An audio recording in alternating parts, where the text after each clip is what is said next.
Au revoir, Luc.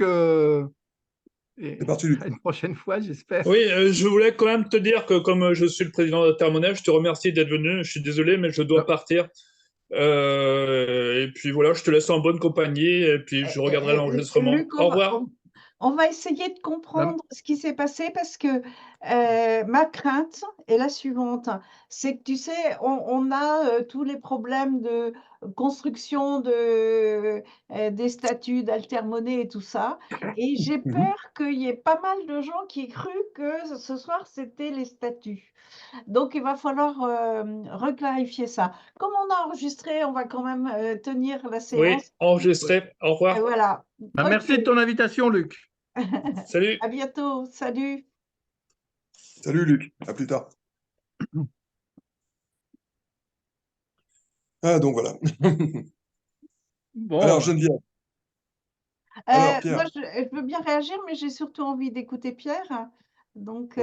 voilà. est-ce que vous avez un petit moment? Moi, j'ai préparé un petit support que je peux Oui, vas-y, parcourir vas-y, en un quart vas-y, d'heure, vas-y, 20 minutes, vas-y. Oui, si vous oui, avez le temps. oui. Donc, juste pour me présenter, donc moi, on a des points communs. Euh, juste un clin d'œil, Jean-Christophe, parce que Geneviève m'a dit que tu étais élu de Montreuil. Euh, Oui. et moi, j'ai des beaux-parents à Maintenay, tu vois. J'avais des Ah, bah oui, bah, beaux-parents oui. Ah, à il y a une très Maintenay. belle maison à vendre à Maintenay, justement. Ah, C'est là Très, très qu'il belle découvre maison. que ses bons-parents sont en train de partir. D'accord. voilà, donc c'est une belle région. Ouais. Donc, moi, je suis de formation ingénieur, donc je ne suis Mhm. pas du tout économiste et je suis un peu comme toi. Donc, je me suis passionné pour les questions de monnaie. Et voilà, j'ai fait ça en autodidacte. J'ai lu tout un tas de bouquins, j'en ai écrit un. Et, et voilà, donc je défends une thèse qui est celle que je vais vous présenter là. Donc, je vais faire partager l'écran. Euh, donc, Geneviève, il faut que tu me donnes le droit de partager l'écran. Ah, alors, là, on va Parce tomber que sur j'ai, un truc compliqué pour moi. Voyons. Trois parce qu'a priori, participants. Désactiver, non, c'est pas du tout ça que je veux faire. Alors, arrêter la vidéo, clé, mettre en avant tout le monde, nommer. Je te nomme animateur? bah, dans ce cas-là, oui. Ah, comme ça, on est tranquille. Voulez-vous changer l'hôte et choisir Pierre à la chaise? Oui. Voilà. Et du coup, est-ce que tu peux partager? Euh, Ouais, c'est bon. On voit le partage d'écran. Ça a On l'air voit le partage d'être la d'écran. bonne Ouais, c'est démarche, bon. hein. Voilà. Voilà, c'est bon. On peut y aller. voilà. Évolution Et monétaire. c'est assez visible pour vous? Oui, Ouais, ouais, oui, c'est bon, mais c'est si bon. tu mets plein écran, ce sera plus joli. C'est là. Voilà. C'est C'est tout bon? beau. Mhm. Alors, donc, dans ce livre, je commence par faire un peu un bilan que je résume ici, avec cette formule un peu, il faut détruire la comédie de ce que l'on vit actuellement et du système dans lequel on est, avec ces trois assertions. Un, nous surexploitons ce qui est fini, c'est-à-dire les ressources et les systèmes naturels. Je crois que là-dessus, on est assez clair. Et surexploiter ce qui est fini, ça a deux conséquences. La première sur la biodiversité et la deuxième sur le climat, parce qu'on ne peut pas injecter autant de CO2 dans la capacité du système à absorber le CO2 est limitée, quoi. Donc on surexploite ce qui est fini, on sous-utilise ce qui est abondant, et ce qui est abondant, c'est le travail. Il y a beaucoup trop de personnes, on en parle un peu moins maintenant. Enfin, la question du chômage et du chômage structurel est une question hyper importante. Donc on sous-utilise ce qui est abondant, c'est-à-dire la capacité de travail des hommes, des femmes. Et puis, nous rationnons ce qui n'a aucune contrainte physique, qui est l'argent. Donc, on est vraiment, on marche sur la tête, Mhm. on fait l'inverse de ce qu'il faudrait faire. Donc, on surexploite et on n'arrive pas à arrêter cette surexploitation des ressources naturelles. On a beaucoup de mal à faire en sorte que tout le monde s'épanouisse dans un travail utile à l'ensemble de la collectivité et qui permette l'épanouissement de chacun. Et puis, on manque d'argent pour tout. Et ce qui est vraiment bizarre et choquant et qui me met vraiment en colère, qui était le début de ma réflexion, c'est mais l'argent n'a pas de contrainte physique. Alors, je ne dis pas qu'on peut créer de l'argent comme on veut et autant qu'on veut, mais au moins, il n'y a pas de contrainte physique. Donc, juste ce premier truc pour dire qu'on marche sur la tête, vraiment. Et au passage, moi, je priorise, alors je vais peut-être me faire tuer quand je dis ça, mais je dis le plus grave, c'est la perte de biodiversité, parce que c'est pour l'éternité. Quand on perd la biodiversité, c'est-à-dire si une espèce disparaît, elle disparaît à tout jamais. Ensuite, le climat, parce que le climat, chaque fois qu'on envoie du CO2 dans l'air, il va y rester une centaine d'années, avec des conséquences sur plusieurs centaines d'années. Donc là aussi, on joue sur des siècles et des siècles. Ce n'est pas pour l'éternité, mais c'est pour des siècles et des siècles. Les questions de chômage, tout ça, c'est bien sûr très grave, mais ça n'a pas ce côté définitif ou de très long terme que les questions de biodiversité et de climat. Donc, comment renverser les choses et construire une proposition? Donc, pour construire cette proposition, moi, je pars de 3 convictions. Donc, résoudre les défis du monde nécessite beaucoup d'argent. C'est pas évident, mais il y a des gens qui pensent que non, il y a assez d'argent, il y a assez de moyens et que si on veut dépenser encore pour la transition écologique, on va C'est pas aggraver le rentable, mal. Donc, il y a des gens qui pensent que la sobriété doit suffire. Donc, moi, je ne suis pas trop là-dedans. Je pense qu'il faut investir énormément. Ouais. Avec un problème, c'est qu'il n'y a pas de retour sur investissement. C'est de l'investissement sans retour sur investissement. Ce n'est pas de l'investissement rentable. Voilà. Ma deuxième conviction, c'est que manquer d'argent est une aberration. Bon, je l'ai dit à fond, vous le sentez. Mais tu vois, Geneviève, c'est hyper important de se dire ça. Manquer d'argent est une aberration. On n'a aucun problème pour continuer à extraire du pétrole, alors qu'on sait que c'est mortel, c'est hyper nocif, ça conduit c'est une condamnation. Et donc, on a beaucoup de mal à sortir de cette surexploitation. Et manquer d'argent, alors que c'est juste une question d'organisation entre nous, d'intelligence collective, il n'y a pas de contrainte physique là-dessus. C'est aberrant qu'on nous dise, mais on n'a pas d'argent pour ci, on n'a pas d'argent pour là. Quoi. Pierre, il faut que tu lises ce que je t'ai envoyé. C'est pas la dernière mouture, donc je vais essayer de t'envoyer la dernière mouture parce que justement, je suis en train de travailler intensément sur ces problèmes de sans-dette. Hein, mais justement, j'explique qu'il faut que les hommes s'accordent entre eux un revenu décent à tout le monde. Hein. Voilà, parce qu'aujourd'hui, on est capable, en gros, d'habiller tout le monde, de soigner à peu près tout le monde, pas la médecine de confort, hein, la médecine de base. Évidemment, nourrir tout le monde et loger tout le monde. Et c'est un échec quand on n'y arrive pas. Mais surtout, moi, ma démarche, elle est très fortement anthropologique. Parce que je pense que l'homme qui vit dans de bonnes conditions, il ne va plus avoir de raison d'être que de prendre soin de son environnement. Donc, c'est pour ça que je ne veux Non, pas mais me je comprends. battre avec les écolos. Je leur dis, c'est toujours la même chose. En stratégie, il y a un point A, il y a un point B, on va aller au point B. Évidemment, tout le monde a envie de tirer un trait du point A vers le point B. En stratégie, c'est jamais comme ça qu'il faut faire. Il faut trouver les sous-jacents et s'occuper des sous-jacents. Et ensuite, le fruit, quand il est mûr, il tombe tout seul. C'est toujours comme ça en stratégie. Moi, j'ai une formation de commissaire au plan, c'est une formation de stratège à la base. Donc, Alors, voilà. tu vas voir, je ne suis pas du tout stratège. Moi, c'est vrai. Mais Mais tous bon, ces gens qui se précipitent sur on va aller au point A, on va aller au point B. Eh ben oui, ouais, mais pas en tirant un trait droit, comment c'est pas dire? comme ça qu'il faut faire. Et pourquoi? Parce qu'on le voit bien, les gens, quand ils rentrent dans l'économie, on en a parlé entre nous l'autre jour, hein, l'économie de la demande.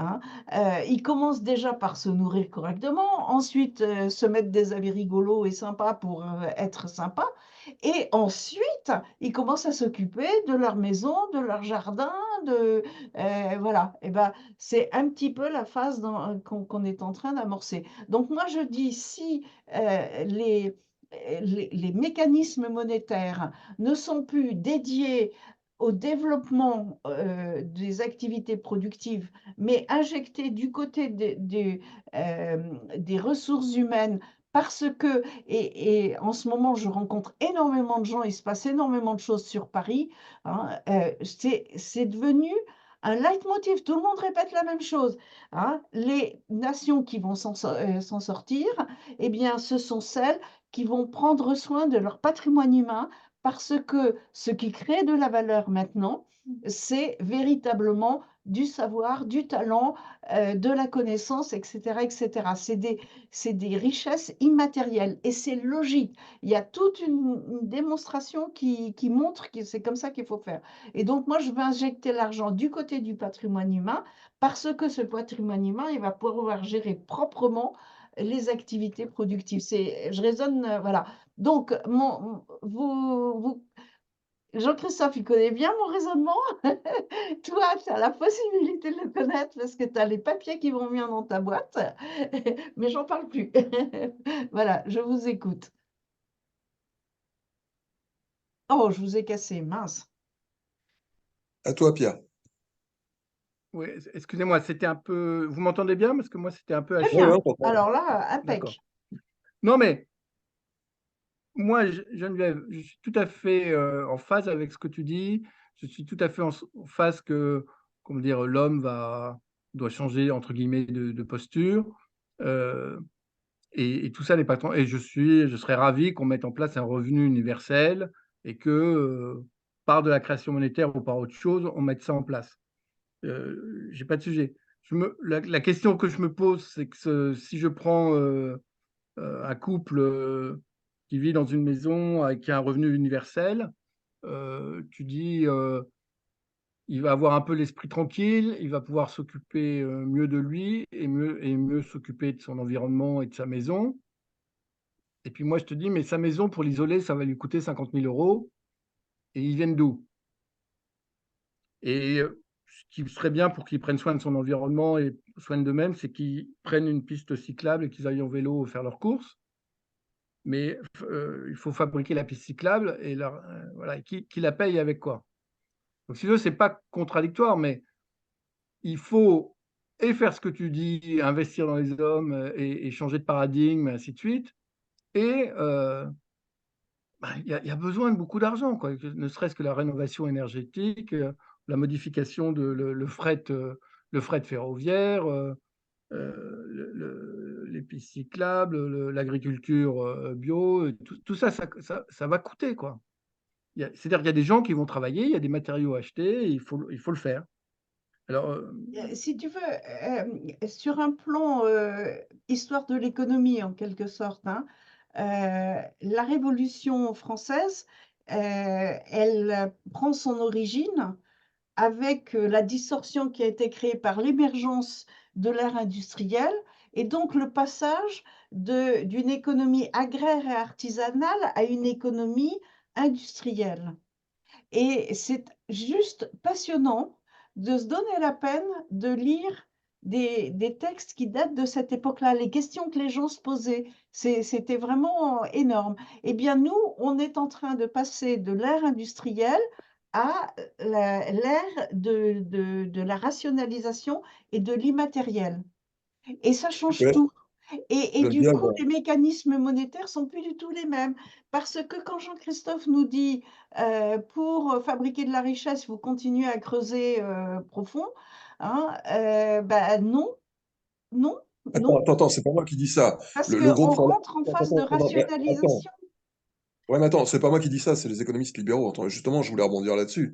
C'est qu'en fin de compte, le gros problème de la monnaie bancaire, c'est qu'elle est toujours, enfin, cette dette, c'est toujours la contrepartie. Enfin, c'est-à-dire le sous-jacent de la dette, ce sera toujours une économie extractive, d'accord? Donc la monnaie bancaire est nécessairement extractive. Il est là le problème. Mais le problème, c'est qu'on n'a que ça, tu vois. On n'a qu'une monnaie extractive, on n'a pas du Non, tout de monnaie de non, réparation.